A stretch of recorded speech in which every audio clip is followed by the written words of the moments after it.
Rewind the dynamite from the post-wrestling site. AEW, lighting up the fuse. Sit back and enjoy the bubbly as we hear from John and Wai Ting.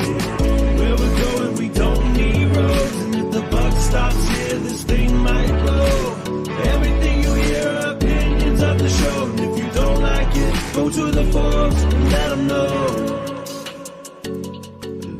It is Rewind-A-Dynamite time. John Pollock and Wai Ting here on Wednesday, May the 22nd. Hello, Wai. Hey, John. How you doing?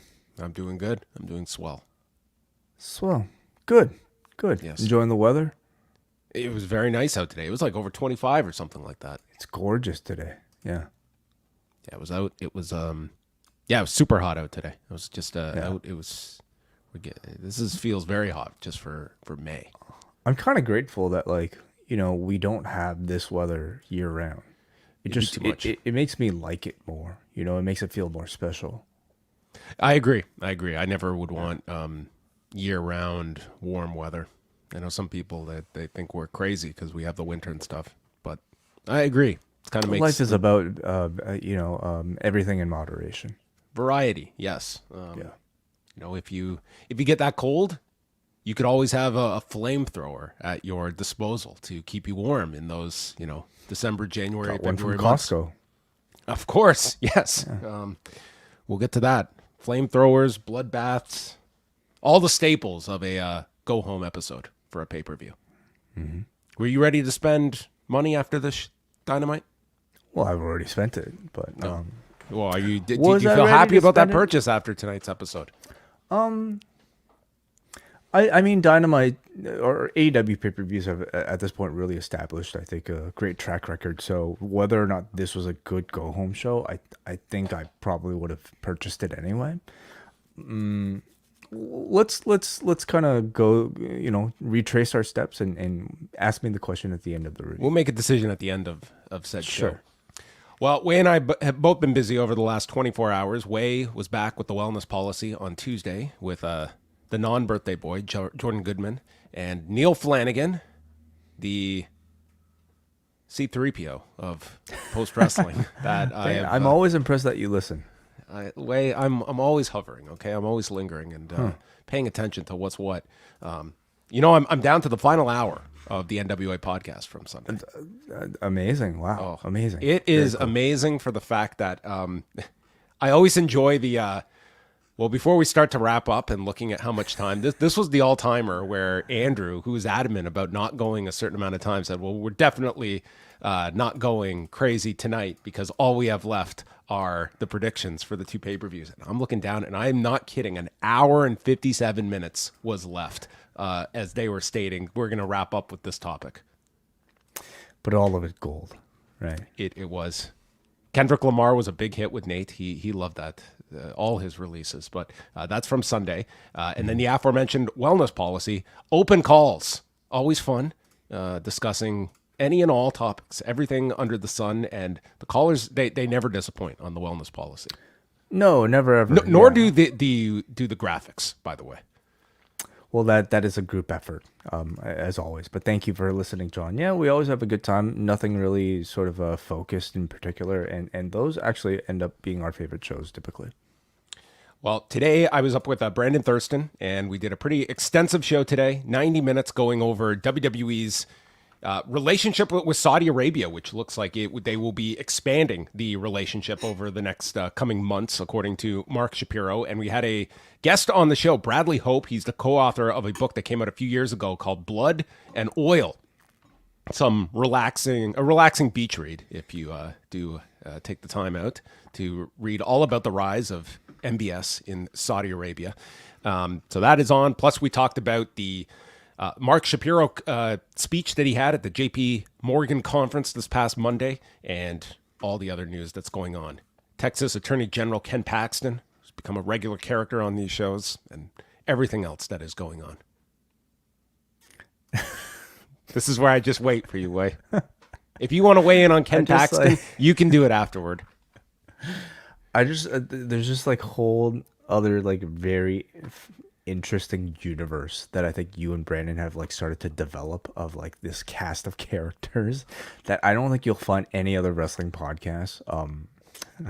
Like you'll never hear them repeated, at least, and maybe treated with such I don't know, interest. I love it. Like, when are you gonna sell the Ken Paxton T-shirt on Chop Tees? I don't know, because they might come after us and with a records request then of like our sales and such, and I would maybe have to withhold those records. That could be a T-shirt. Everything you just said, just transcribe that, put that on a shirt. Well, all of that can be found over at postwrestling.com, and a look ahead to the next couple of days. Postwrestlingcafe.com. We will be dropping a new Rewind Away on Thursday. We're going back to 2012, which, if you can believe it, is 12 years ago, when Brock Lesnar took on John Cena, a kind of a miniature version of Satnam Singh, Bryan Danielson, from Chicago, Illinois, with Brock Lesnar's first match in WWE since his return from the UFC. And we're going to talk about that. We're going to talk about the rematch after Bryan Danielson and Sheamus had their 18-second match. The following pay-per-view, they got a 2 out of 3 falls match. So we'll talk about the less remembered, maybe, of the two. Plus, CM Punk taking on Chris Jericho in a Chicago street fight. That's on this card. And, of course, Brodus Clay versus Dolph Ziggler. All that coming your way on Extreme Rules. We will also talk about the news headlines from that week, but there is a lot to get into on this show. And I don't want to disclose too much, but I was just shaking my head 12 years ago at the finish of that main event. Let's see how that finish holds up in my estimation some 12 years later. It's a very well-remembered match. I wonder Pretty brutal match. Yeah, shocking at the time even. I would say so, yes. So all of that's going to be covered on Thursday. And then we go into Friday night, Rewind to SmackDown in its usual time, 10 Eastern. And that's going to be the SmackDown taking place from Saudi Arabia. That is correct. Yeah, very interesting show. Yeah, so John and I will be there to cover it Friday night, 10 p.m. Eastern. And then into Saturday, we'll be back on the free feed for our King and Queen of the Ring post show. Yeah, Wai is going to overdose on John Pollock this coming weekend, because we are going to be up Friday night. We'll be up Saturday afternoon-ish, around 4 or so, when that King and Queen of the Ring show ends, and then we'll cap it off Sunday night after Double or Nothing for everybody. So we will be going live as soon as Double or Nothing is in the books. Quick mention here, of course, we also have Collision Course happening in the Post Wrestling Cafe. Kate and Cena will have AEW Collision right before Double or Nothing covered on the Post Wrestling Cafe feed. Also, the return of MCU Later. You're going to be hearing a lot of MCU Later these several weeks, because Rich and WH are beginning a new project where they're going to be reviewing every Wolverine and Deadpool appearance in film in the lead up to Deadpool and Wolverine. So they're starting this week with Days of Future Past, the X-Men film from the prequel trilogy featuring Hugh Jackman as Wolverine. It's one of my favorites, one of my favorite comic book movies, period. So they're gonna start with that, and then I believe next week they're gonna start with X-Men 1 all the way up until Deadpool 2. So tune in for that in the Post Wrestling Cafe on MCU Later Thursday evening. Wow, this Deadpool Wolverine movie. I mean, we're about 2 months out from the release. Are you going to invite me when you and your friends go to watch this? Will I get the invite? I don't think you want an invite. I don't think you want that invite, truthfully, John. But you're welcome to join me and my wife when we go to the movies. Oh, I thought this would be more of I thought this would be like a WH and crew outing. Maybe that's going to be no. I believe Rich Fan is actually coming to Toronto for he is several things, but mainly to watch that movie with WH Park. So I think you can invite yourself to. Interesting. Join them. Well, I got invited to something else from those two, but not to the movie. So I don't know if I should take that as a sign of I'm not welcome, but just I might up. just. I am the kind of person to just show up uninvited. I'm okay with that.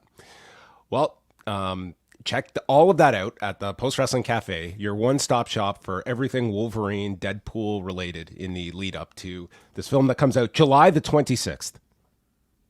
You're going to hear those guys every single week as they talk about such great films as X3, X-Men United, Origins, Wolverine Origins, maybe the greatest comic book movie of all time. I can't wait to hear WH talk about that one. For someone that didn't follow any X-Men as a child, I saw a fair amount of the movies that have come out, going back to the one in 2000, the first one that came out. I saw Days of Future Past. Yeah. I saw the first one. I saw some others in there too. They clearly left a lasting impression on me. I remember enjoying Days of Future Past. The timeline gets very messy, so I don't blame you for forgetting. Well, let's get into a few news items. We don't have a ton here to go with. And for people that were looking ahead to the end of August and the back-to-back pay-per-view weekend experiment from AEW, well, it looks like they are ending that back-to-back experiment after 1 year, because AEW, according to PW Insider and Fightful, and they've updated their AEW Tick site to reflect the new date, are moving it from Sunday, September 1st to Saturday, September 7th. So instead of 1 week between All In and All Out, there will be a 2-week gap, which I would still argue is really turning around excessively quick. But it is an extra week. It's going to be at the Now Arena, Hoffman Estates, Illinois.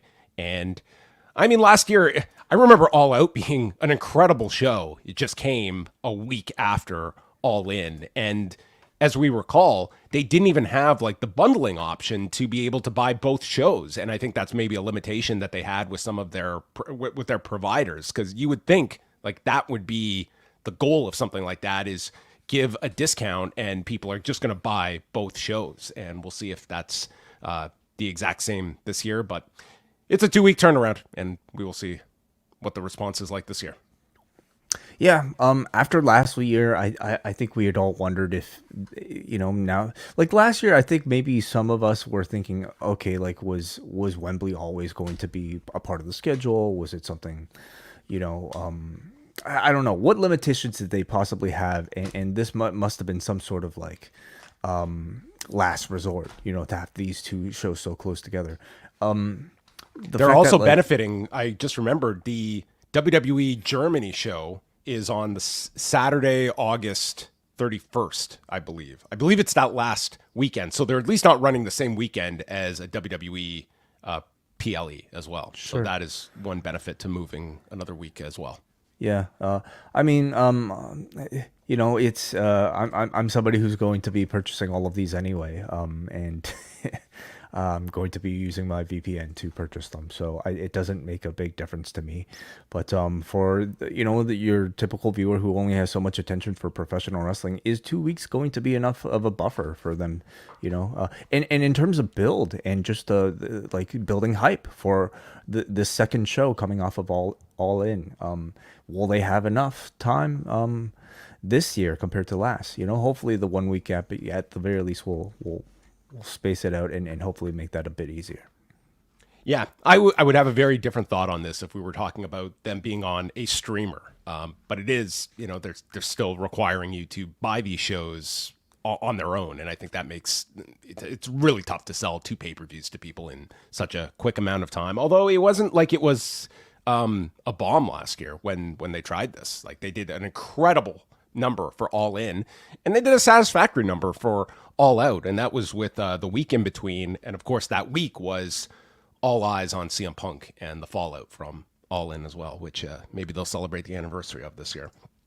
Someone not celebrating is Francesco Akira, who is now out of the Best of the Super Juniors tournament. He has been dealing with a knee injury, and he missed Tuesday's show where he was supposed to be on an undercard tag match, and then today he was officially pulled, so he missed the match with Hiromu Takahashi on today's show, and he will forfeit his other matches with Doki, Sho, and Robbie Eagle. So hopefully it's not too significant of a knee injury, but to be pulled out of a tournament like this where it is booked down to the last match, it would have to be pretty significant to pull him out of the tournament. But after today's show, which was down to 9 matches instead of 10, we've got Teton and El Desperado on top of the A block with 10 points, and then we have a 3-way tie for second with Hayata, Blake Christian, and Clark Connors with 8. The B block has a log jam at the top with Robbie Eagles, Drilla Maloney, Kushida, Taiji Ishimori, and Hiromu, all with 8 points, and below them is Sho, tied with Doki with 6 points. So they have the next couple of days off. They won't return until Sunday, and it's another 9-match show that includes El Desperado against TJP and Hiromu Takahashi against Robbie Eagles in the top 2 matches. But we are getting closer, as it will wrap up with the finals are June 9th, but we are going to get the block finals on June the 3rd as we wind down that tournament. WWE is going back to Japan in July. They have not been to the country since before the pandemic, and they've announced 3 shows. July 25th at Edion Arena in Osaka, which is going to be just days after New Japan is running the same building with the first 2 nights of the G1. So that's going to be interesting for that market. And then WWE will do 2 nights, July 26th and 27th at Sumo Hall in Tokyo. And they are advertising, this could change, but as of now, they're advertising Cody, Drew McIntyre, Bobby Lashley, Shinsuke Nakamura, Asuka, Kairi Sane, and Io Sky as the top talent on this show, or series of shows. Yeah, I really wish we could watch these shows. They did that one year with they made a special out of Beast in the East, and I believe they only showed a few matches from that. But I would just love to see these shows in full, just to kind of see what these crowd reactions would be like. But I mean, I understand, logistically, maybe getting a full production up there, probably not too not. This is too where they easy. need their broadcast partner Abima to come in, and yeah, these would totally be shows that you'd be curious just to see. Especially like the reactions and such, and working in Sumo Hall, for instance.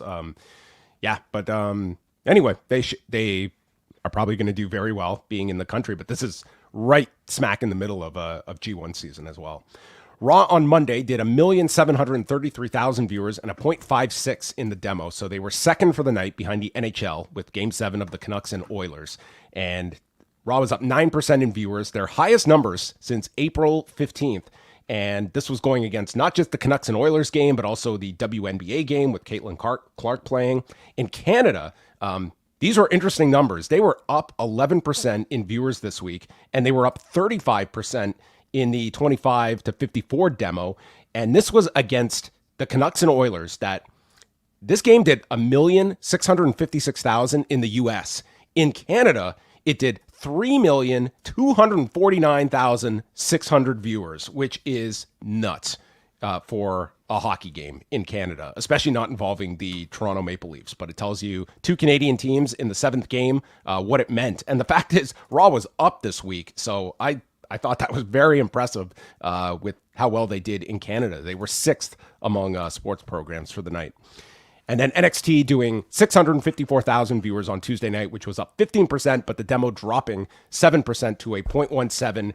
They were against a massive basketball game with the Pacers and Boston Celtics doing between ESPN, ESPN2, and ESPN Deportes. This did 6.48 million viewers, which was the largest Eastern Conference final game since 2018. So fact was their viewership was up. Their demo was down slightly, but given the size of this basketball game, this was very heavy competition that they were up against. So basketball, especially in the U.S., is now heating up now that they're down to the conference finals. But that is the ratings report. And for all people out there that are just sick of us talking about these television ratings, like what about all the other countries out there? Well, we don't forget about all the other countries out there because of the novel experiment, the novel invention that is NordVPN. You can experience wrestling from any country. Whether or not you host a wrestling podcast, it can be difficult keeping up with every show as a wrestling fan. A must-have in our viewing process here at Post is access to AEW Plus, a service only available in the US and Canada through a trusted VPN like NordVPN. All editions of Dynamite, Rampage, and Collision Live without dealing with the TV network's buggy app and extra fees, watch matches commercial-free, pause and rewind live, and access shows on demand as soon as the event ends. But my favorite use of a VPN like Nord's is the ability to unlock cheaper prices for pay-per-views in other countries. In the US, purchasing Double or Nothing will cost you about $50. But switching your location to the UK using NordVPN allows you to purchase the event for half the price at $25. $20 if you're an AEW Plus subscriber. A NordVPN subscription costs less than $3 a month when you sign up at nordvpn.com/postwrestling, where you get 4 bonus months on top of all 2-year plans. So you're essentially spending $3 to save at least $25. Again, sign up at nordvpn.com/postwrestling. They even have a 30-day money-back guarantee if you're not satisfied. Visit our link, get your bonus months, and tell Nord you found them through us. Beautiful as always, Way. nordvpn.com/postwrestling. Support our friends at Nord who help us get through the weekly wrestling grind.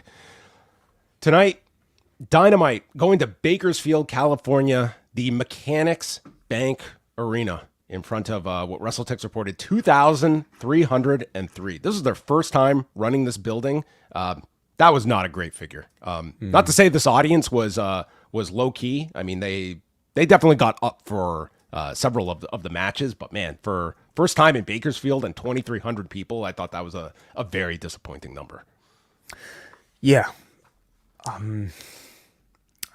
What can you say? It's sort of indicative of they missed all of this hot Mad this Max company is? Furiosa integration into the show. From the opening, we got some videos for this. Well, hopefully that integration made them some of that extra money they would have probably lost out on by not selling enough tickets. Yeah, but then you also have a pyro budget to also That is true. pay And down a after the show. blood budget. That's true, or whatever the hell fell on Malakai Black. I mean, it was we might Yeah. break down what that substance was. Yeah. But yeah, we got a Furiosa opening here to start this Dynamite. Just, clips from the new movie sort of spliced into their typical Dynamite opening. It's interesting to see them like try to find new ways to, make money, much like how WWE is right now. First match was Roderick Strong and Trent Beretta against Will Ospreay and Orange Cassidy. And they mentioned the history of Ospreay and Cassidy having that match at the first Forbidden Door show, which was an excellent match. And Bennett and Taven, they're distracting, and it leads to a backbreaker onto Ospreay by Strong, and then a gutbuster to Orange across the turnbuckle. Trent then tries for a pile driver on the steps, but Will sends Strong into the barricade and stops the pile driver from happening. After Ospreay is tagged, he hits a Sky Twister press, followed by Cassidy's elbow off the top onto Roderick Strong, which was a nice spot that the two had. Trent then does a suplex off the turnbuckle. Will lands on his feet, and there's a diving DDT by Cassidy onto Trent. Bennett and Taven again get involved, and Don Callis is on commentary, and he gets up and he grabs the leg of Cassidy to prevent the end of Heartache, and then leads to a stun dog onto Strong, followed by the Oscutter. Taven and Bennett run into the ring. The rope is pulled down, so they crash to the floor. Will hits a big tope con hero, and then Wardlow runs down, attacking Ospreay on the ramp, and Strong ducks the orange punch. There's a knee strike by Trent, and the end of Heartache, pinning Orange Cassidy at 12 minutes and 57 seconds. It got really wacky at the end with all the run-ins and such, but I still thought this was like a really strong opening tag that these four had. I mean, this was just kind of a 13-minute showcase for these four to just go wild with a bit of overbooking at the end. Yeah, I agree. I thought like in ring, really excellent wall coordinated action from all four of these guys. You felt the cohesion, not just from the teams themselves, but between all four. Ospreay, as usual, is really extra spectacular. But I thought Cassidy continues to, especially in a tag team setting, he's able to incorporate a lot more of the gimmick in there in ways that just works. You feel sympathetic for him, and it perfectly sets up Ospreay's big comebacks with his flips and all that. So they did a good job of putting attention onto both matches, and the heels got the win in this instance, as they should. I think the Orange Cassidy character is going to be an interesting one to watch with this Trent feud, and more so beyond of like now the best friends, you've kind of separated them, and does Orange Cassidy kind of stay in this role where he's like your reliable guy that you can plug into all of these spots? Is there any adjustments they see making with him that you can go further with an Orange Cassidy than sort of this perceived ceiling that he has from like that real top mix in the company that we've seen? I think if Toni saw that, I think they would have executed that a year ago. When he lost the international championship after he went on that incredible run and was arguably the hottest he's been, main eventing All Out. At least, I guess not a year ago. At this point, it would have been, 8 months or something. And you never saw them evolve him beyond that, beyond sort of this space, like up low main eventer, like upper mid card type of tier. His promos, I think, have become a bit more dynamic, but now he's having to compete with people like Swerve, people like Will Ospreay, who can just offer so much more as like characters who can do a lot more. So unless they completely like change the character, or at least like make him speak and act with a lot more tools, it's hard for me to see them like. I don't think they have as much maybe hopes for him being like a world title level guy, at least not in this incarnation, in my opinion. There was a post-match attack where they throw Ospreay into the ring. The Undisputed Kingdom nail him with a belt shot, and this busts open Ospreay. And we see Trent on the floor with a go-go plata to Cassidy. And then another End of Heartache is hit onto Ospreay, and Strong ends the segment by wiping Will's blood across his chest. I thought this was a very strong post-match angle for a program that, or at least a match for Sunday that I think did kind of need this extra oomph to it, because... Yeah. I think there's no one that is doubting you're going to get an excellent probably 18 minutes out of these two, but it didn't feel like it's not like a dream match scenario for a Will Ospreay on his second official pay-per-view since signing. I agree. Nor is the championship, I think, that valued of a prize, in all of this. It's not like Will Ospreay has really kind of set his sights on. Like, he's never told us he really wanted to win the international championship. This is more of a feud about what Roderick Strong never liking Will Ospreay throughout their years of working together in various promotions. But the match is going to be good. It's going to be good. And I was already sold, I think, from the moment they announced it. The Young Bucks are with security, and they've drawn up these posters that Darby Allin, who they had already shown on their social media stuff, he's in the city, but he is banned from the building. And Matt had a great line here. He just got Final Destination a few weeks ago, and he's a very resilient guy. And then Sanjay Dutt walks in and says that Satnam Singh is going to destroy Bryan Danielson, and the Bucks tell him that if he beats him, great, or if he beats him, good, but if he hurts him, great. With the idea, we really do not care about the win or the loss. It's just take out Danielson, with the story that Darby's banned from the building, FTR are selling their beatdown from Collision, and Danielson's all by himself tonight. Except for, well, Jon Moxley, who was in the building and then I guess left the building, and Claudio, who I guess is not, he's not participating or encouraging this anarchy in the arena. And I guess Moxley has taken the same stance. I guess. Or at least he just doesn't choose to get involved. Yeah, I guess that was it. Moxley doesn't seem like the cautious type. The Bang Bang Gang came out, and they call themselves the greatest three-man team, and they brag about the beatdown they delivered to Pac as they debate how to pronounce his name, and go over all the mistakes that he made, including begging them to make Pac care. Well, did we make you care? So Pac appears on the screen, and he admits, I provoked you.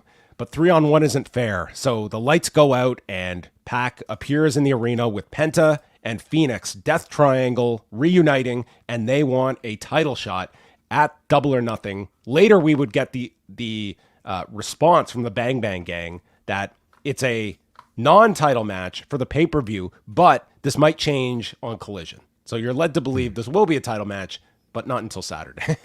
Right, yeah. So this is because they have rankings, and they do have trios rankings. And Death Triangle, because they've been inactive, are not ranked, so they have to come up with some excuse. And I guess beating the champions so you can bypass the rankings if you win an eliminator. Is that right? Not to say this is an eliminator, because this is a tag team match. But it's up to the discretion of the champions to just grant the championships opportunities, I guess. They have a lot of leeway. Like, I don't even care. You could have just made this a championship match from the get-go, and I don't think I would have minded so much. But it's because they have these rankings that they have to kind of jump through all these hoops to create these sort of excuses. But whatever, it's great to see the Death Triangle back. I think they are a very valuable commodity in this trios division. It's good to see Rey Fenix back. He hasn't wrestled in almost a month after his return match against Beast Muertos, and he got pulled. Never a good sign when your return match is also your farewell match for a while. Oh goodness, yeah, because he got pulled from that House of Glory show where Penta actually was going to wrestle Penta. That he wasn't medically cleared. So it looks like he did physicality in tonight. So it seems like he's okay. And obviously, you know, if he's announced for matches this Saturday and Sunday, let's see how healthy he is. Hopefully he stays perfectly fine. Hook, Katsuyori Shibata, and Brian Keith, with the winner getting the shot against Chris Jericho at the pay-per-view. Jericho's on commentary, and Taz scolds him about the For the World branding of this title. Shibata applies a figure 4 onto Brian Keith, and Hook breaks it up using strikes. Keith manages a Tiger Driver, and then Shibata stops that, boots both guys in the corner, hits sliding drop kicks, and Keith does a Diamond Dust onto Hook. Shibata follows with the PK Ushigoroshi to Keith and applies the figure 4 when Hook returns to the ring and simultaneously applies the Red Rum to Brian Keith. And poor Brian Keith, this guy's got to tap out to both of these guys' submissions. And I mean, if ever we just could have just keyed him as the fall guy, that's what Brian Keith's role was in this match. Yeah. And it was just totally divorced from the whole story. It was like, we're literally putting this guy in the ring so that we don't have to beat one of these guys. And they ended up putting both of them over because Hook and Shibata were declared co-winners, and they're both going to face Chris Jericho at Double or Nothing for the title. I wish that they just came to this conclusion. This would have saved so much time at that 94 Royal Rumble. If Brett and Luger, you both win, it's a 3-way match. Yeah. No coin tosses here, no setup This matches. was a much quicker decision Tony made. And the way they announced it was almost kind of odd because like Jericho almost kind of jumped the gun by saying... He did jump the gun. He announced the match before Shivani could announce that he got a text from Tony Khan confirming the match. Well, Tony had to save it by saying, Tony Khan texted us before Jericho got up to speak. So Jericho must have got a quick glimpse of this text message before delivering this promo. You know, there was a moment on Saturday on the Collision show where, like, in the first hour, they plugged this tag match with Trent and Roderick against Ospreay and Cassidy that they call it's a preview of Double or Nothing with these two matches. And it was like an hour before Trent issued the challenge to Orange Cassidy for Double or Nothing. There's a lot of juggling going on. I'm sure a lot of things being taped beforehand that have to be played at different times.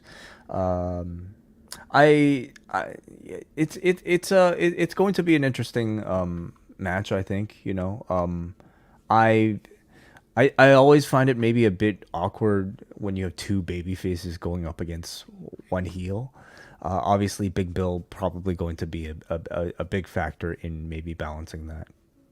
Yeah. You know, for a Shibata match, for a Hook match, for a Jericho match, I can't say this mix is really enticing me for this pay-per-view. I didn't think this setup was all that inspiring. The Jericho promo afterwards to me really didn't hit. He was also like, you had the Shivani piping in with the text update, and then Jericho's like battling his music starting before he's done the promo. It just was not a very effective setup for this match, I thought.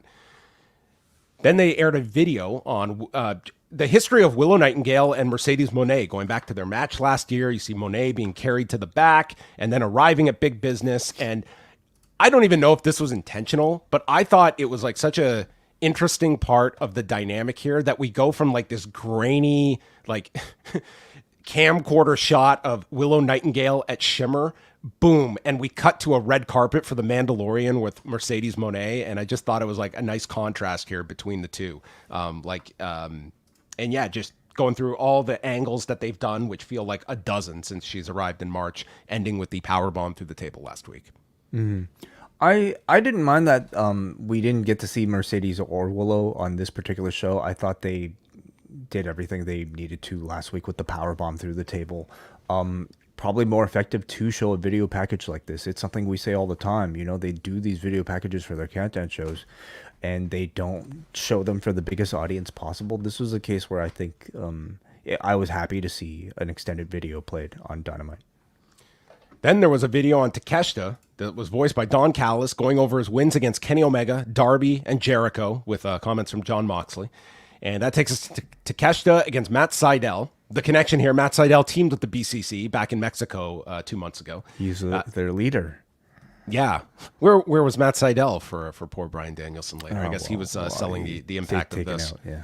Yeah, I mean, this was essentially a squash match where he was hit with a brain buster. Sydal did get some offense in, but then Takeshita sidesteps, lands the Blue Thunder Bomb, and just drills him with a fist.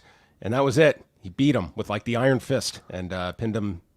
I really like this finish from Takeshita. To my recollection, I haven't really seen him use it at all. Or at least not that much on Dynamite, where he just like winds up and just delivers this like big punch or forearm, and I love it. It's so simple. He makes it look so heavy, and yeah, he's great. This is just putting a bit of extra attention on the match, a bit of momentum behind Takeshita heading into a match that really just kind of sells itself on paper. Jon Moxley versus Konosuke Takeshita. He offers his hand to Matt Sydal, and Sydal, just puts his arm up. He's like, "Oh, thanks, Konosuke," and he lifts him up and into a released German. And you know what? I'm sure Matt Sydal backstage afterwards, he's going to be replaying this in his mind, and you know what he's going to do? He's just going to look down. Yeah. One person will get that. And so he's stomping down on Sydal when Jon Moxley's music plays, and Moxley just calmly comes through the crowd, gets into the ring with a microphone, and you think he's going to talk on the microphone, but instead he just blasts Takeshita with the microphone, which has become the most dangerous weapon in AEW, and just says, "I'll see you at Double or Nothing." And this did not need anything more than this. I think people, the only criticism for this is the eliminator aspect to this. I don't care as much. I think we're going to get an awesome match between these two, and if anything, I think there's at least a semblance of doubt in the outcome in an eliminator, as opposed to if this were a title defense that I don't think is selling this pay-per-view. Well, that to me is why the eliminator is a positive and not negative at all. Excalibur did mention on commentary that if Takeshita beats Moxley, he can get an IWGP championship against any champion, and Moxley doesn't have to be that champion. So to me, it just like King of Pro Wrestling. Extra... No, not the IWGP. It's the IWGP Heavyweight Champion or whatever they call it these days. Oh, I thought you meant he could just pick any title that he wants. I mean, I'm sure he could, if he wanted a King of Pro Wrestling title shot, I'm sure he could just ask for one. He can, eat enough eels to earn his way towards a title shot.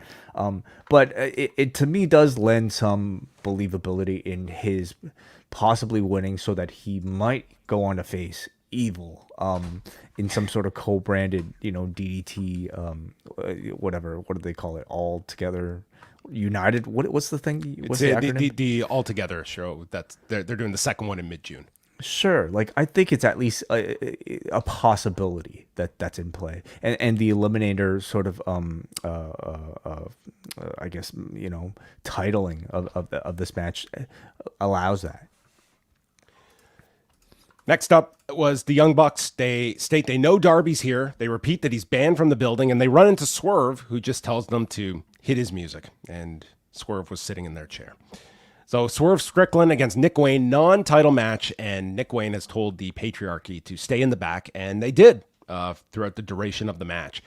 Swerve has a bandage over his eye from last week's cut, which they did replay and was just as hideous as last week. I mean, like literally turning on a tap and watching. Maybe that's what they saved up to pour on Malakai Black this week. It was comparable.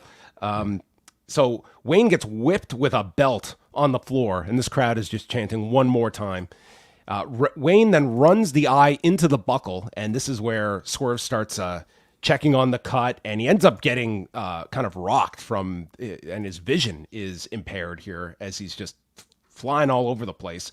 Wayne is just hitting him with jabs as a result of this, going after the eye when he hits a back suplex on the edge, and then Swerve comes back and hits the Swerve Stomp off the apron to the floor. Wayne rolls into a code red after some kicks, goes for his own house call, which is caught, and a backbreaker by Swerve into a power slam, and he says, "I'm sorry," and hits the house call to win in 8 minutes and 55 seconds.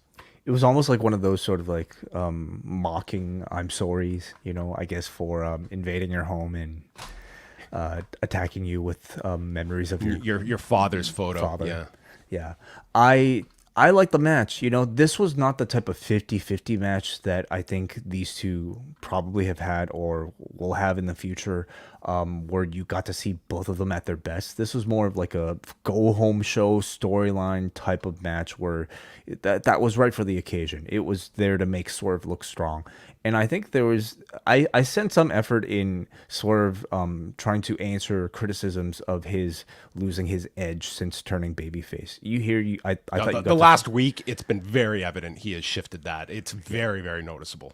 You got to see even just in this match a much more sadistic side of him in trying to like attack Wayne in the exposed turnbuckle. We'll go on to talk about, but the concerto to Christian on the chair, and then continuing to flash that like horror movie villain grin that he had throughout that heel run that we all loved so much. It's just a reminder that like when somebody turns babyface, they don't have to lose all those things. We loved you because you were doing all that like sick shit, and he's slowly at least reintroducing a lot of those into this babyface persona. It's time for him to break into some more homes, and we'll cheer him all the more for it, as long as he's breaking into the homes of people we don't like. Yeah, leaves t-shirts. It's like, listen, you guys allow Santa Claus in every year to do the same thing. Am I any different? So Killswitch jumps him from behind as Christian and Mother Wayne come down, and Swerve manages to low blow Killswitch, dumping him to the floor while Cage has his back turned. So he chases Cage, and on the way around the ring manages a house call onto Killswitch, but just keeps going, and they run backstage. Cage takes over a vehicle and goes to drive out when another car comes and blocks him from getting out of the parking lot, and it's Prince Nana, who is he's been on stakeout for this whole match, and there he is with his coffee and blocks Christian, and there was a huge pop for the return of Prince Nana. A lot of people making their drive back to television tonight. That is correct. Bakersfield, I guess, a popular destination for at least the roster. I love the way that they shot all this, by the way. Everything was like done in one take, and like just the coordination that's required with these cars to, having to kind of get in the way. The camera person, having to move from the scene directly into this car to grab this wonderful shot of like Nana revealing himself. Everything was actually done really well. Yeah, it's a great point that they did this so seamlessly. And Swerve drags Cage out of the car and rams him into a production truck. And Cage, trying to escape, decides to climb onto the car. Where he was going, I can't tell you, but Swerve stops him, and Nana hands him a chair, and he goes to deliver a concerto to Cage, who avoids it, and he was laid out on the hood and then ran off. I thought this was a pretty good angle to send you into the pay-per-view. This does not feel like the main event of your pay-per-view, but I think like each week's angle, I think, has been satisfactory. I think that they've done what you can with kind of I don't want to say a lame duck challenger in Christian, but I don't think anyone is suspecting a title change here. That's always a tough role with a new champion that you're establishing. That Christian has filled this role really well for the month they've had to build this up. I don't think it was ever going to feel truly like the main event against an Anarchy in the Arena match, with the Elite, who at this point are like they're in a storyline where they've taken over the entire show. It was really hard, I think, for a Swerve match against Christian to feel like that. Christian just like isn't this type of serious like world champion threat that I think others have been in the past. But given like I think their characters and the history between the characters and the TV time that they've had, I think they've done a good job of elevating interest. And like what this is is more of a continued test to see how Swerve fits in this world champion role. And some controversy, or at least some criticism, maybe for some of those early weeks, especially the first week where he didn't do a promo on that first edition of Dynamite, and Toni ending up saying that they were saving it for that edition of Collision coming off of the NBA. Anyway, this is all to say, I think Swerve's like starting to continue to really find himself as a babyface, and this is like a good, almost like continued trial for him in this championship role. I hope next month, though, after Double or Nothing, is when we get into like the really juicy feuds. Next month for what's the pay-per-view next month? It's Forbidden Door. It's a tough one, right? Like they're gonna have this. They're gonna do this casino gauntlet next week, and they're pushing like international talent will be in this thing, and like you might get, like it could be like a program you can extend beyond, but it also could just be a one-off if you're taking somebody from the New Japan side. It needs to be New Japan talent that he's defending against, doesn't it? It does not need to be Hiroshi Tanahashi, okay? It cannot be Hiroshi Tanahashi. And nor does it need to be Evil or... I don't think they'd sacrifice Evil to just... Like, this is someone that... It's like New Japan is just going to give you, like, an adequate enough challenger that they're willing to sacrifice a loss to. So who are the options? I'm curious. Oh, my goodness. Like, who's at the level that I think would be satisfying for a Swerve match? Shingo, okay. Now that's also not a main event. So like, do you expect Swerve to main event for Forbidden Door? And if he is going to main event, who are the likely candidates? I'm going to say given the fact that you have Ospreay and Okada, I feel they're going to put one of like their big matches involving non-champions, and that could be. Like you would have Danielson on this show as well. None of those names I suspect being paired with Swerve. So I would say the possibility of him not headlining is a very real possibility. And that's pretty dangerous for the perception of a new champion like Swerve. 2 pay-per-views in a row where he might not be main eventing. Now they might actually main event him for this upcoming Double or Nothing, card. I don't throw out the idea. Like they're promoting this as like a triple main event, and while I'd say the percentages are low, I don't think there's zero that Swerve or the Willow match would go on last. But there's a big difference between the match that ends the show and the match that sells the show. When we're talking about the match that sells, there's no question on what the main event is being sold as. Like that is very clear. Just what goes on last. I don't throw 0% chance that any of the other two are put there. Let's put it this way: where would you imagine this Swerve match is placed on the card? Second from top. Second from the top. Do you go with your 3 matches as in a row to end the show? Can you remind me? Has Anarchy in the Arena closed every instance of it didn't? It didn't the first year. First year, Stadium Stampede, of course. Let's go back here then. Okay, so the first because like if Swerve isn't 2020, they ended with the first Stadium Stampede. So while you look it up, I'll just say if Swerve doesn't main event Forbidden Door, he should main event Double or Nothing. And this is just again for the perception of being able to say we're headlining the show with our champion. He is somebody that we believe in, and he's somebody that you should believe in and take seriously. 2022, it was the first Anarchy in the Arena, and that was third from the top, followed by a 3-way tag title match, and they had Punk and Hangman headline that show. That was the infamous Vegas show. And then last year, as I look here, Anarchy in the Arena headlined last year. Right. Yeah. Well, I mean, they don't have to finish with it. I think like, AEW audiences will be there for Swerve versus Cage as the final match. Mercedes, in the final spot is possible as well, but I would actually prefer Swerve versus Cage over that one if it's between those two. I think it's pretty clear you should probably close with Anarchy in the Arena, but I mean sometimes they put people in those positions to try and have to follow something like really that is going to be take the crowd up so high, and those are those positions for some of your champions that have to follow those. We should also mention, this seems to confirm, at least for now, that Prince Nana is staying with Swerve Strickland. He's not sticking with the Mogul Embassy instead. And I think that's a really good, call if that is the continued sort of relationship. Like, Nana adds something to Swerve. These past few weeks where Swerve's just kind of coming out by himself, even though, like, he's a clear babyface and Nana at this point is still kind of, like, ambiguous. When we're talking about presentation, when we're talking about like the dance and everything, like Nana does add so much to the presentation. So I hope this means Nana has also turned babyface and that they are able to stay together as a unit.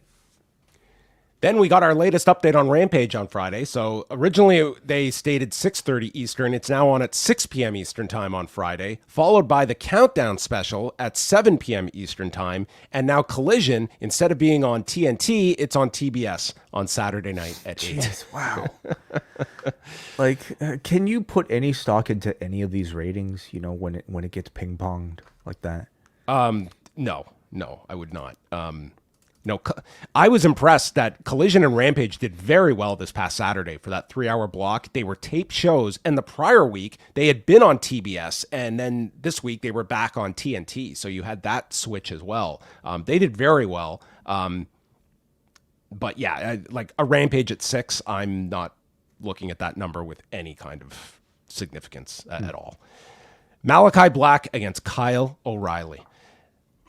This match, I love this match. I thought this match was one of my favorite matches that AEW has put on in quite some time. I love this. And the first half of this, it's not like the crowd was into this, which didn't even bother me because like you were focused so much on like the striking battle, but this was to me kind of the core that I enjoyed about AEW was all these different styles. And every week they would tee up the lineups for the next week. And it was like, man, what is this match going to be like with this style versus this style? And just all this deep talent roster that you could mix and match. And this was a perfect example. Kyle O'Reilly and Malakai Black. And instead of finding some like pattern style to work, it was like, no, let's go out and let's do like a pseudo like K1 Max style of match. And that's what they did here. Like this was immediately the two are going for knees and they drop each other with liver shots. And Black is getting swept as he comes off the middle rope. Malakai Black is like checking leg kicks here. And Taz is just stating flat out, I love this. I think we need more of this. And he's comparing it to Pancrase. And I mean, Taz is just having the time of his life calling this.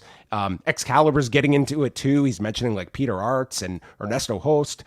There's a dragon screw by Black and then puts pressure on the thigh, then goes for another dragon screw. But this time, Kyle O'Reilly is ready for it, blocking it as he tries for the arm bar, but can't get it. So he goes to knees from the clinch, does an arm wringer, sending Malakai's arm straight into the mat. And at this point, like again, this crowd was very subdued for this match. And all of a sudden, "This is awesome" chant begins out of nowhere. I mean, I got the sense it was very much like a Japanese reaction where they were quiet, but they were also focused, and technical wrestling, even though this wasn't like as submission heavy as like maybe our sort of definition of technical wrestling, this was technical striking wrestling. Yes. When you're focused on technique, you're not necessarily making noise. You are focused. You're watching every single leg kick. You're watching the blocks. You're watching the sort of patterns that they're setting up and the fake outs and everything. It was a very different style of match, but I think a very like smart one. And I thought the crowd was with them. This felt like you were watching a fight at the Apex. And I don't even say that in a negative way, but especially early in the pandemic, it was like, okay, we're now watching fights in this different environment, but it was not the negative watching MMA because you're getting other aspects that kind of contributed to the presentation. And I did not think that the the crowd was like, it didn't deter from this at all. And you could be very right that it was just the people were focused on this. But O'Reilly mounts him, but Black clasps the hands to block. So he moves to an ankle lock, and Black is balancing on one foot to get up and lands this jump knee and a brain buster, but only gets it's a 2 count. They get to their feet, and a spinning elbow rocks Kyle O'Reilly. The two simultaneously land head kicks, and both men are staggering. And this finish, Black feints a head kick and sets up the end and connects with it and pins him in 10 minutes and 17 seconds. This finish was incredible. I love this match. This was by far my match of the show by leaps and bounds. I hope they explore more of this kind of stuff, because I thought this was such a just such a different presentation of a wrestling match. You can't really do this match with too many people. If you could, Satnam Singh, Bryan Danielson should have been taking notes, because this could have been topped in the main event. You need people with like legit training backgrounds, at least, in kickboxing, in order to pull something like this off. And I feel like we would have seen like this from Malakai Black earlier if that was the case. I'm just glad that these two got to go out there and got to do something creatively fulfilling for the two of them, without worrying so much about whether or not the crowd was going to get into it, because this sort of thing was a risk, doing a shoot style, essentially like kickboxing sort of simulation for a pro wrestling audience is not necessarily something that will immediately translate. We saw Shayna and Ronda try a version of shoot style, and that completely failed. This was done, I think, in a much better way. Maybe the type of crowd helped as well. But this was just like an incredibly great pro wrestling adaptation of kickboxing techniques. The finish too, I absolutely loved. It was like it's the type such of one a smart, just to think of that finish, I just thought it was great. Yeah.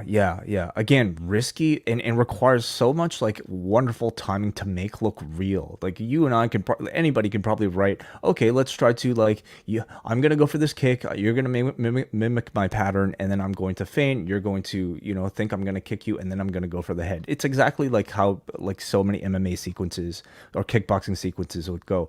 But to be able to replicate that and make it look real, knowing it's coming, it requires that much incredible skill that I don't understand at all. So a huge credit to both of these men for doing something different, executing it flawlessly. And yeah, I'd love to see more of this stuff, navigated within the system, AEW, but how many people could pull it off this well? Maybe not AEW, but I think like a blood sport, this would be so much of it. It's like high end too. There aren't many people, I think, well, again, who could put the wrestling at this level, probably who could not put too the many. Pro wrestling with the shoot technique together. You have guys who come from one background. You have great former MMA fighters who are able to kind of try professional wrestling. You have professional wrestlers who are maybe dabbling in MMA, but guys that can put it together this well, it's very rare, I think. Well, and Kyle O'Reilly has shown he might be the very best in terms of marrying all that together with a pro wrestling kind of presentation around it all. But this the Japanese blood sports show, I'm very interested in seeing. See if there's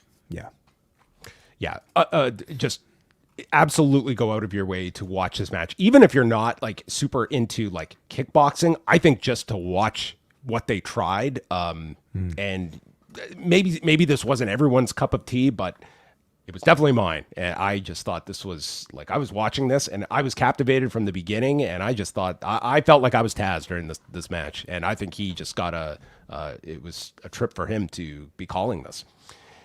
And then afterwards, we couldn't have more of a Speaking of blood sport. We go right back to our professional wrestling programming.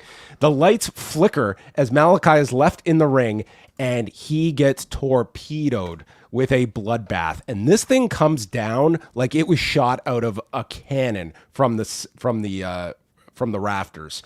And all I could ever think watching this is the time in WCW that they did this and they missed the target and it dropped on the fans. And that is what I will give them credit. AEW, they hit the mark perfectly. This guy got hit on top, and this thing did not stop. And this looked like this needed some blood thinners, because there was like, I don't know what this concoction was made out of, but it looked like this person would need, I think, a blood transfusion if this is what was going through their veins. This stuff looked more like a ragu in consistency. It was like rich and thick, but it looked great. I mean, you know, if gore was sort of the intent, I mean, this completely achieved it. They certainly spared no expense in terms of volume here.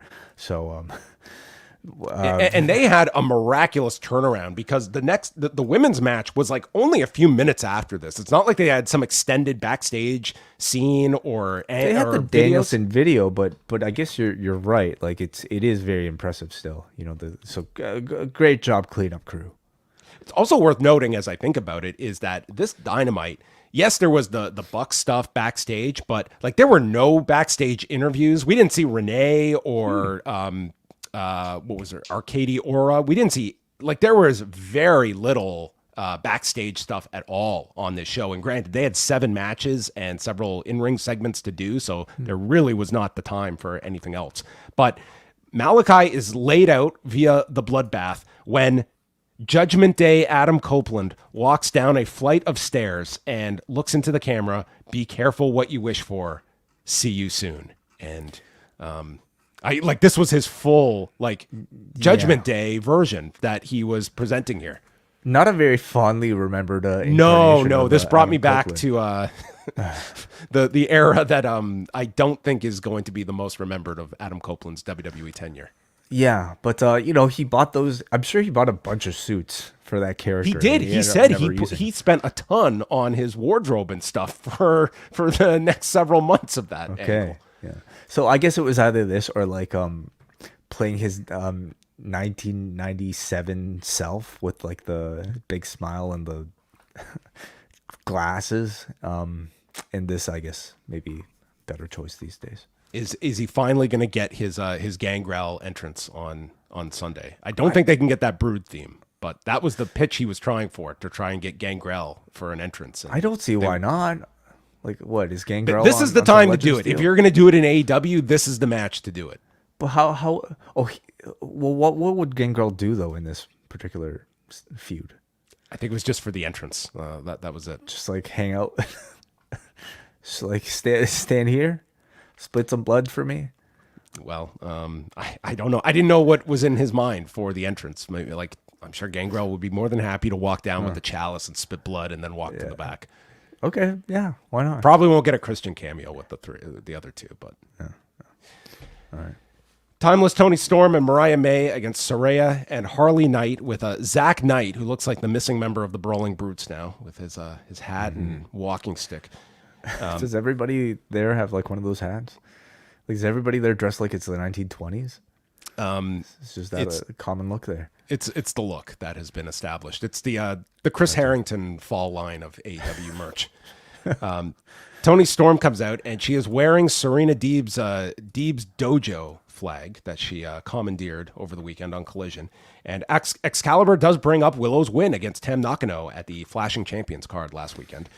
Saraya's tagged in. She wants Toni Storm. So Storm gets in control and scoop slams Mariah on top of Saraya. Then May does the same to Toni, but can't lift her. So Storm then scoop slams her again on top of her.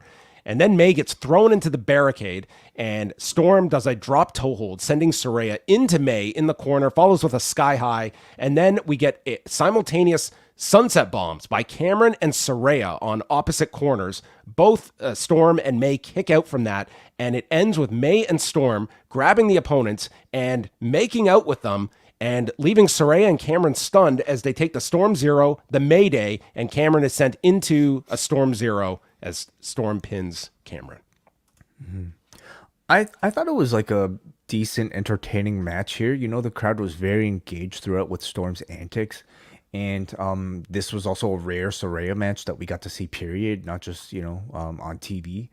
And considering Saraya's, I guess, I don't know, questionable status these days, the fact that Harley Cameron is still a relatively newcomer to this level of AEW wrestling, I think they did really well in this role, just kind of playing the sort of almost like comedic foils to Saraya and May.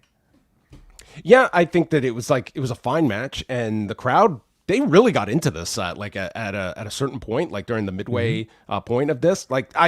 It was definitely a come down from the previous match, but fine for what it was. Like Harley Cameron to me is like, she's not like, you're looking at this woman as someone that has very few matches, but this is like 3 weeks in a row, and it's not like she's going out there and there's like a spotlight on her where you're just asking, why is this woman on national television? Like she's carrying like her weight in these matches, in singles matches and tag matches. So Toni Storm holds up the flag and she's about to take her top off when Serena Deeb attacks them all with chairs and denying Toni Storm taking her top off. This was the heel turn by Serena Deeb. I mean, I know you're saying that. At this point, I have to wonder if it's intentional, because for what other reason would they design a spot like that for Serena Deeb to interrupt? Oh, I think it was absolutely this was so clearly Serena Deeb is going into this match as the heel, this whole post-match. She uses her own shoe and nails Toni with the heel of it and puts her in a half crab through a chair as Storm is furiously tapping, and Serena Deeb reclaims her flag. Not one mention of any seizures during this particular segment. That has now just been forgotten from Serena Deeb's story. Like, she is the full-out heel, and they are telling the Las Vegas crowd, this is your babyface. Treat her as such on Sunday. We are not trying to confuse the issue here. It's actually great motivation for her to turn heel. Like, I spill my heart out to you guys, and all you guys can do is like chant for your stupid hockey teams. And, like, you don't. It would have been great if the Oilers had gotten eliminated and she could send that message in. Sure. But like, she has every reason to turn on the crowd, after this past month. So she's also a better heel as well. And Toni Storm is a better babyface. So it's really tricky for any type of opponent for a Toni Storm. At this point, they probably are just going to turn, like, Toni Storm is probably already a babyface that they're going to continue pushing as a babyface. Don't you think? She should just be paired with other heels. I think that's the way to go, because it's going to be an upward battle as this, like, every audience is into her, and it's not to say she can't be paired with baby faces, but it is more like there is going to be a struggle there. And this one, I think they just wanted to end any ambiguity with this segment. So Toni is laid out, and that's our final angle. Bryan Danielson and Satnam Singh, first we had the announcement of the Forbidden Door Casino Gauntlet that is returning next Wednesday. And so, as I recall, this ends with two people, and then they have a match afterwards. I think that's how it ends. I'll take unless it's one person. Regardless, the winner of this gets the shot at the AEW champion at Forbidden Door. So that's happening next Wednesday at the Kia Forum in Inglewood. And then the Bang Bang Gang they respond to Death Triangle, and we get the tag match for Collision, which, as we went off the air, that was the only match they announced for Collision on Saturday, I think. Mm-hmm. So tune in on TBS. Bryan Danielson and Satnam Singh. And first of all, this is Bryan Danielson's 43rd birthday party, and I think this was his birthday wish.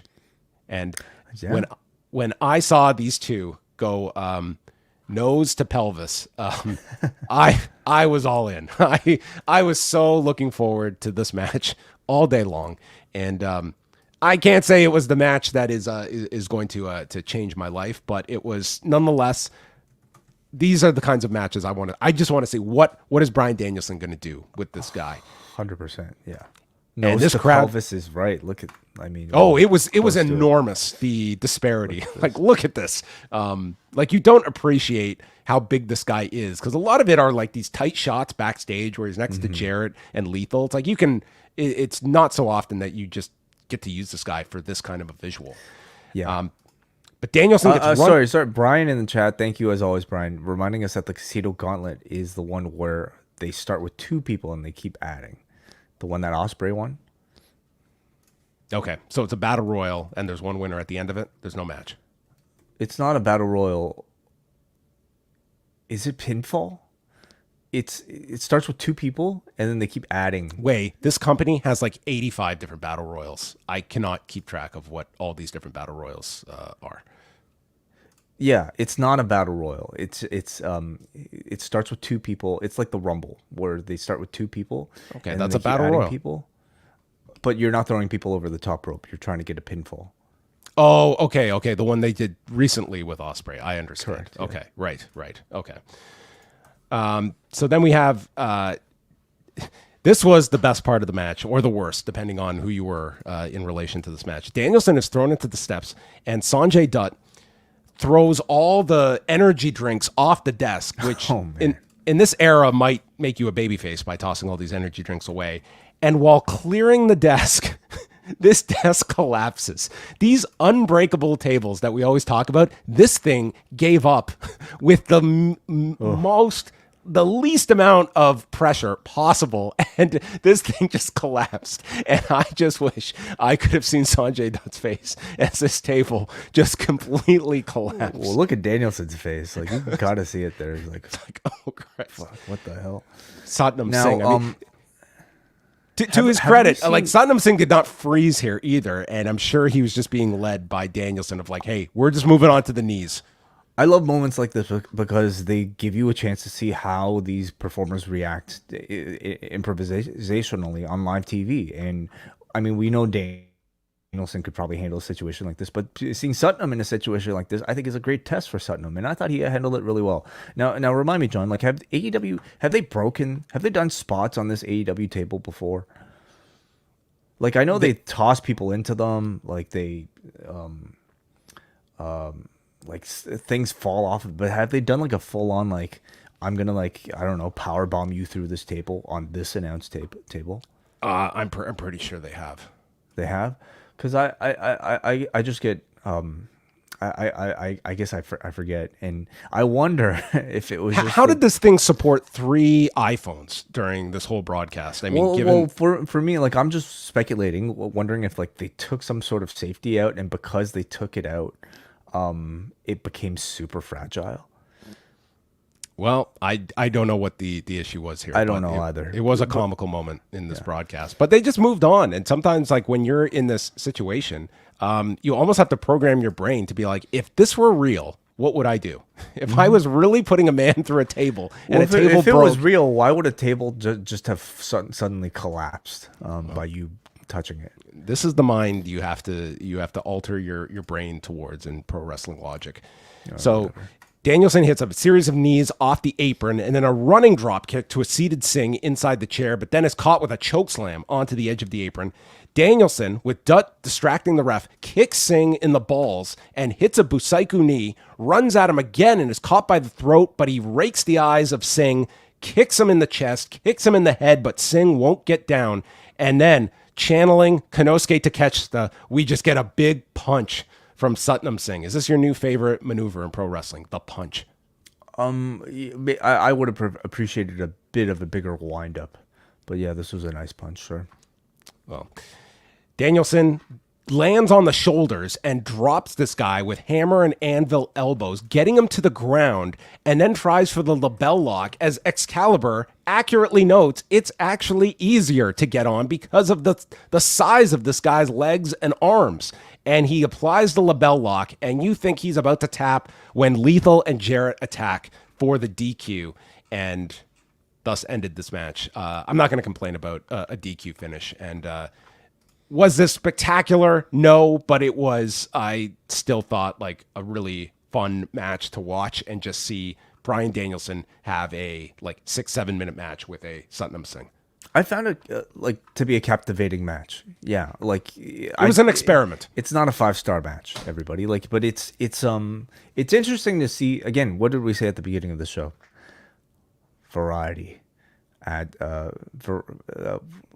everything better in moderation. Okay, and sometimes I want to see Bryan face like a giant here. This actually reminded me of Daniel Bryan's WWE work, where he was constantly fighting bigger opponents and wrestling this sort of underdog style, chopping his opponents down. I much prefer like the modern day Bryan Danielson, but I do kind of want to see him face giants once in a while. And this was almost like a, like a very well done sort of like giant chopping down type of match. Satnam, I thought, did well as well. You know, they clearly thought enough of him to protect him with this finish. So hopefully it means they're going to try this sort of thing with him again in the future. Well, as I was curious to search here, we do have several matches involving Daniel Bryan and the Great Khali, which I would be curious to contrast these with. Although I'm looking at one that is probably way better. Like this, Satnam is way more mobile than Khali. I'm curious how many views some of these have. So there you go. The guitar shot, they wind up. Jarrett has the guitar, but Danielson moves, and then he ends up laying out Lethal and Jarrett with knees and gets the guitar. Dutt runs into him, and Danielson misses Dutt, and Satnam Singh punches through the guitar. This was the best spot of Satnam Singh's entire match and post-match, punching through the guitar. And it's 4-on-1 against Danielson. When the Young Bucks arrive, they pay off Dutt, they take off, and the Bucks go for the EVP trigger. Danielson moves, so they crash knees, and then Okada's music plays. And as Danielson is watching Okada come down, Jack Perry jumps him from behind. Okada's in, hits Danielson with a Rainmaker, and then the table by the stage is revealed, and they're going to put Danielson through this table. When all of a sudden we cut to the parking lot outside, and a vehicle pulls up, and out comes Darby Allin, who is brandishing what looks to be what I thought was does this guy have like a paintball gun? Does this guy have a real gun? Were my thoughts. And there he fist bumps the driver, his Uber driver, Tony Khan, who I'm sure he left a 5-star review for. And in walks Darby. As the announcers explained, the ban must be lifted since Tony Khan is back. And in comes Darby. And it is not a paintball gun. It's not a real gun. The man has a goddamn flamethrower, and he comes out and he is just lighting this arena up with this flamethrower. And the closing shot is Bryan Danielson with a chair next to this guy who is shooting like these 15-foot flames up into the arena. And that's how we went off the air. Darby's also wearing like a pink fur coat, it looks like. You know, this was like, I mean, this was some sort of weird version of Scarface. It felt like it by the end here. I don't know, maybe Mad Max is what they were going for. That might have been the tie-in here. With Tony Khan, I guess, being the driver of the car. Maybe it should have been Tony as Scarface. Ah, what are you trying to say there? Well, Tony Montana. Oh, yes, of course. Yes. Yeah.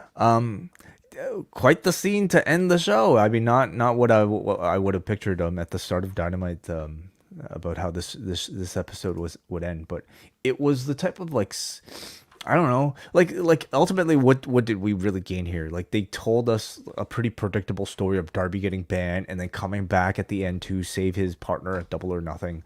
A main event match that got DQ'd because of shenanigans, but because we saw Flamethrower, like I'm cool with it. You know, it's like I don't know, it's like one of these sort of like weird, spectacular visuals that just like, all right, that was really cool. It's a great point. Like they did close the show with like a 5-minute match ending in a DQ, which is clearly they have relaxed, I think, their thought on DQs being such a rarity, but this really did have to go on last for the angle as well. And I think this was totally the match was what it was. It was I think there was I seriously think like of the whole show, what were you most curious to see on the lineup? It was this match. Agreed. This is the match I was most curious to watch on this whole lineup. Like I knew other stuff would be better, but what was I most interested in seeing? It was Bryan Danielson and Satnam Singh going for 5 minutes. That's what had my curiosity. And I thought they satisfied that curiosity, whether or not we got the finish. I know what Danielson versus Satnam looks like. I have got that answered now. So there you go. That was Dynamite. Wai, what is the Double or Nothing pay-per-view worth after this build? What would you be willing to spend on this pay-per-view? First, I guess we should even determine whether or not this was a good addition on Dynamite, because I think that's kind of tough to answer. You know, like in terms of like how I could see a lot of mixed reaction to this show. In terms of how we usually grade AEW Dynamite, you had a very good match in Malakai Black versus Kyle O'Reilly. A very good tag team match in Ospreay and Orange Cassidy versus Trent and Roderick Strong. But Swerve and Nick Wayne was good for what it was. Not like the match of the show, but I thought that was fine. I didn't think the three-way FTW and Angle, that one really didn't do much for me. The women's tag match, fine. Not anything special. So I'm in agreement that I think the best match is Malakai Black versus Kyle O'Reilly. 100%. But even that is very much like sort of a unique novelty match where your mileage may vary depending on how you feel about that style. So it's not really like the type of Dynamite that we would usually put up with, like the great Dynamites where like you had top to bottom great wrestling matches. It was a bit of a weird one that offered variety. More importantly, I think it had deservedly a lot of focus on just pushing, these matches taking place at the pay-per-view. And for the most part, I thought everything was like effectively conveyed. You know what the matches are by the end. You know what the feuds are. You're caught up with all the storylines at the end of this show. And in some cases, you might even be more interested in the feuds. Now, are you interested in the feuds? That's another question. This cycle of AEW programming, have they done a good job of establishing juicy feuds? In my opinion, this is still very much a card that has been entirely sold just on the matches alone, kind of regardless of storyline. Maybe with the exception, everything on this show has like story attached to it. It's what your opinion is of those stories, but you can't say any of these are just cold matches that are being thrown onto a pay-per-view. Yes, you're right. I guess I was already interested in my interest in, for instance, even Roderick Strong versus Will Ospreay is more just based off of the match itself rather than what storytelling they told me to get there. That's definitely the case with Moxley versus Takeshita. The cage match with Copeland and Black I think is interesting because of the cage stipulation. It's not the best looking card from AEW I've seen, but because we know that even the not best looking cards end up delivering really high quality, I'm going to give it a chance. So there are 10 matches so far. No matches have been announced yet for the pre-show, so we could see this increase between Rampage and Collision. But one thing I do feel is the idea of doing like a 10-match show, I think is more than sufficient, and and not even just for the consumer of building up these shows and just for the experience, but I think you could certainly learn from just taking a program, and it doesn't have to be your biggest program. It doesn't have to be Swerve and Christian, but like an Adam Copeland and Malakai Black and doing the barbed wire cage match on TV. I think they need to be doing more of that, like angles that peak for television and do the big match and sacrifice your pay-per-view match. I don't know that if you took that match off of this pay-per-view, are the buys going down significantly versus are you enhancing your TV for a week? That's something that the viewer that is not spending $50 still gets a payoff to like a solid program that is hopefully going to entice your television audience as well. And maybe right now during the playoffs is not the best time to be doing that, but I think overall, like we're in crunch time now. Like TV should be the primary focus. Yeah, I don't disagree with that, but at the same time, I would be hesitant to use that as definite advice that I would give Tony Khan, just because he continues to have to demand $50, unless of course you use a VPN. But $50 for these shows, and I could see his thinking in demanding audiences pay that amount of money. Well, why aren't you putting your biggest stars on this card? People do say that. Why isn't a Will Ospreay on this show? Why isn't an Adam Copeland on this show? Why wouldn't a John Moxley be on this show? There is that expectation from the audience, if you're going to be asking them to spend that money, to have your all-star cast perform on every pay-per-view. Well, I mean, like, look at this roster, though, and look what they're going to pay-per-view and TV with. Like, look at their amount of people that are out at the moment. Like, you're doing this without Adam Cole, without MJF, without Kenny Omega, without Eddie Kingston, without, like, there's, you know, some very significant names. It's like they don't have Sting anymore. So but that's not by choice. It's not by choice, but I think that there is a balance to just your television strictly building to pay-per-view versus, you know, the occasional time. Like what was a major match in Dynamite history? It was, you know, they've had plenty of them, but one that just comes to mind is like Britt Baker and Thunder Rosa. And could that have gone on a pay-per-view? Of course it could, but you also are that many more people seeing a match like that. I think that just enhances your stars. It hopefully builds up your television, and it does give your free consumer something along the way as well, as sort of a. Yeah, so this would have been much like they were kind of doing something like this when they would have like these themed editions of Dynamites that were essentially sort of like almost like surrogates for your pay-per-views in between your tentpole pay-per-views, right? Now that they're trying to essentially do what almost feels like monthly pay-per-views, that's going to be a lot tougher. All your real estate in your TV time should be used towards building towards that next pay-per-view event. You're going to have less time to devote to pushing strictly TV programs, unfortunately. Well, we have shared our thoughts, and now we're going to hear from you. If you want to get a super chat in, you are welcome to do so, and we will go to the forum and hear what everyone had to say about tonight's Dynamite. Got a couple super chats here. First one from Jonathan Mayer, who sends $2 to say, "Love the new background, John." Yes. Yeah, we have been busy at work trying to fill out the background. It was a little bare, so I've tried to do some updating. I'm a big fan. Thank you, Jonathan. Thank you very much, Jonathan, for that. We go to Dan Hurley in the tourney, who sends $2 to say, "Why does Toni Storm keep switching face to heel?"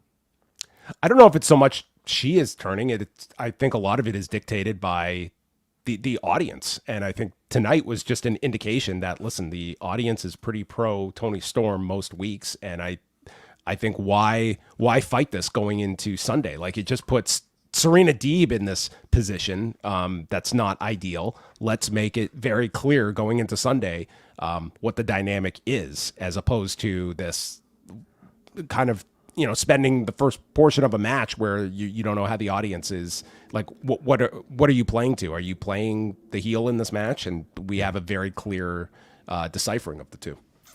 I think Deonna Purrazzo was able to and Thunder Rosa, they were able to weather it, no pun intended, pretty well, just because I think they're stronger baby faces. Deeb was probably having the most challenge because she doesn't really have that much of an established character yet. So at this point, you have to ask how many more strong baby faces do you have, you know, in AEW. That coupled with just the fact that Storm just continues to be so damn entertaining, you know, maybe has led them to finally decide to just completely turn her. And who are the heels that you think she would be well paired with at this point?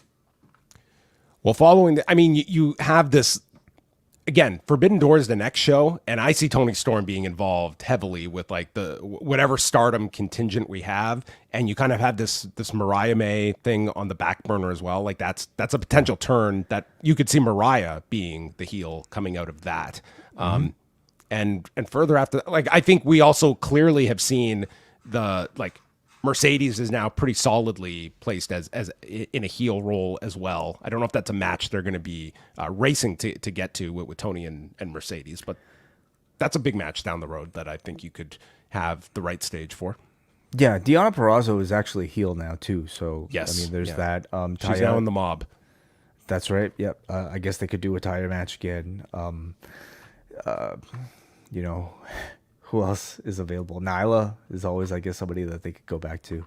They always have Riho. She's can always be depended upon. Yes, sure. Yeah. For any role. Sky Blue. Yeah. Okay. All right, let's go to forum.postwrestling.com. Denise, Roddy and Ospreay have heated up with their face-to-face last week and the recent post-angle beatdown. We all know this match will be fantastic, but it's great to have some build-up. I hope Death Triangle wins to restore the significance of the trios belts. Hopefully Takeshita wins against Moxley, but you never know. Can we please do something meaningful with Brian Keith? That bloodbath looked brutal for Malakai. The Brian Satnam match was fun, and we need more Satnam on TV. I'd love to see him in a match with Ospreay. Lastly, I thought Cash would be the one to come out with a gun to make the save. Oh, man. Come on, Denise. The pay-per-view cycle had its ups and downs, but Double or Nothing is sure to deliver. He's not guilty. He's not guilty. I mean, Bruce was there and gave us the blow-by-blow of that, and I watched the clip, and I was like, this is like the most bizarre reaction I can recall in some time. Very, very weird. Let's go up next to Mr. Kane, who says, happy birthday, Bryan Danielson. He couldn't get the bear, but I'd say this was the next best thing. Satnam Singh was an entertaining big man, and I think he should get more reps on ROH or Rampage to build him up. Darby Allin with the flamethrower shouldn't be allowed, but it was. Awesome closing scene for tonight. The viscous liquid is back. Malakai versus O'Reilly was really good and different. I think Malakai was rather impressed with his opponent, and I smell a turn coming for Kyle in the immediate future. Oh, what does that mean? Kyle joins the House of Black? Huh. Can you see that? Sure. Yeah. He gives up his wedding ring and he joins the House of Black. Kyle O'Reilly in the House of Black. That would be interesting. Interesting. All right. The Mind Games from Cope was a nice touch post-match. What was also nice to see was the Swerve angle and the return of Prince Nana. Very cool, and I look forward to Swerve having a solid match with Christian. Respect to the women's tag match. Very entertaining. Good to see Saraya out there mixing it with Toni Storm. And a good promo package for Willow versus Monet. Solid Dynamite. All right, a thumbs up from Mr. Kane. We go to Matthew. Overall, I thought this was a decent show. Like most weeks, when looked at in a vacuum, AEW is a solid show. It's the bigger picture that's the issue. I feel as if AEW has been very heat-heavy. This product definitely needs a shot in the arm of some sort, which I believe will come in the form of MJF this Sunday. Nobody really feels hot right now, which is very evident by the ratings and attendance. I said this last week, but we definitely need more character depth, more defined baby faces and heels, and some solid week-to-week storytelling. I've been an AEW fan since day one, and it sucks that it has dropped to this level. Unfortunately, they have a huge hill to climb. I haven't had a chance to listen to Pollock and Thurston, so I apologize if this was covered, but has there been any update on AEW's television deal, and what do you feel like they will get? I feel like anything under $175 million a year for all three shows, tape library, ROH, and the pay-per-views will be a disappointment. Ideally, I feel like 200 would be a good deal. I mean, if they hit 175, I think they'll be exceptionally happy with that amount. In terms of what they're going to get, I mean, your guess is as good as anyone's. I think that there's still too many factors that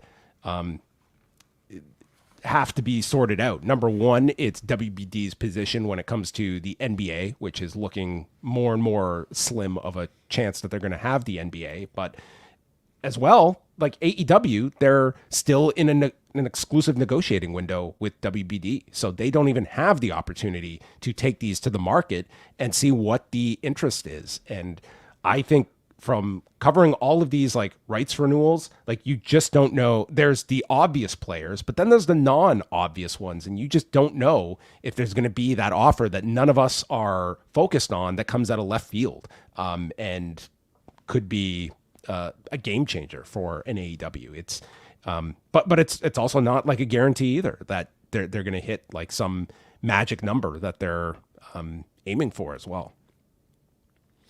Yeah. Do you think that there's like even a target number that for you to be able to say this was a good deal versus this was not a good deal? I think it'll fluctuate based on what the deal entails, because there's one for just the television, and then it's the pay-per-views as well. Like if they are entering into an agreement where Max is going to take the pay-per-views in-house and they no longer have to sell pay-per-views, well, we know what like WWE is getting paid for their pay-per-views on Peacock, and that's probably, not going to be the same comparison point, but that drastically increases things. It takes a lot of pressure off of AEW if they just get some great figure and it's Max is going with the idea. This is our entryway into pay-per-view, and we're going to spend a stupid amount of money for these pay-per-views. And not having the pressure to like ask people for $50 a month, I think will be a huge, weight off of Tony's shoulders, and that would allow them to take a lot more chances for the TV. I mean, anyway, it would completely change like the model of like storytelling too. But yeah, there are a lot of ways to slice this pie is I think what you're trying to say, John. Yeah, I think the higher you're getting above that 100 to 115 million, like above that, I think they're into a very positive place. Like once you're looking at well into like those figures above 100 million. But yes, that's going to be a massive story this year, is how these AEW rights pan out. But thank you very much for the question, Matthew. And, lastly, do you expect an MJF return for Sunday? I mean, I'm sure he's keeping it very, very close to the vest when he's ready to come back. I think that's always a viable possibility. You don't do you put much into like recent photos of him with his arm in a sling? Some, but not completely with MJF. I would state that it's, I think it's possible. He's also someone that could come back before he's physically ready, and just to have that presence on your show would be advantageous. I think he is sorely missed in AEW, and I think that he is, I think a lot are kind of looking at, he had a very polarizing title run from just a creative standpoint, but I think from a business standpoint, I think his title run holds up very well. Yeah. And that's been very consistent this year. His absence has been noted. I definitely think the show is missing him, because he brings a very different type of personality that's not really being fulfilled right now on the show. And I know last year they teased it, but a Swerve versus MJF feud is going to be the thing that can really elevate Swerve to that next level. Because Forbidden Door is the next cycle, maybe this is not like the best time to bring MJF back, but I could see him coming back at Forbidden Door, to lead into the next thing. Which is in Long Island. There you go. You would almost expect him back by then. Yeah. All right. Well, that's going to wrap things up. You'll have plenty of shows coming up in the next couple of days. Rewind Away on Thursday, covering Extreme Rules 2012. Then Friday, Rewind to SmackDown, King and Queen of the Ring on Saturday. And then Sunday, we have Double or Nothing. How do we get into this? Well, it feels like our week is just starting here. What are we recording? Like several. We don't take breaks here. We record every single day, pretty much. That's it. That's how me and Wai stay in contact with one another. But that will wrap up the show. Thanks to everyone for tuning in live. We are here every Wednesday after Dynamite. And of course, make your way on over to the Post Wrestling Cafe. The best cafe that your money can bring you. Daily, wonderful updates, shows, everything. Commercial free. If you're sick of those ads, boom. That's right. Yeah, you get these shows commercial free. We don't really mention that enough, we don't mention half the stuff we do. It's just bonus stuff for everybody out there. Yeah. Sign up, see what you get. Hopefully you like it. Do it. Don't. No pressure, but we will judge you if you don't. That is it. Goodbye.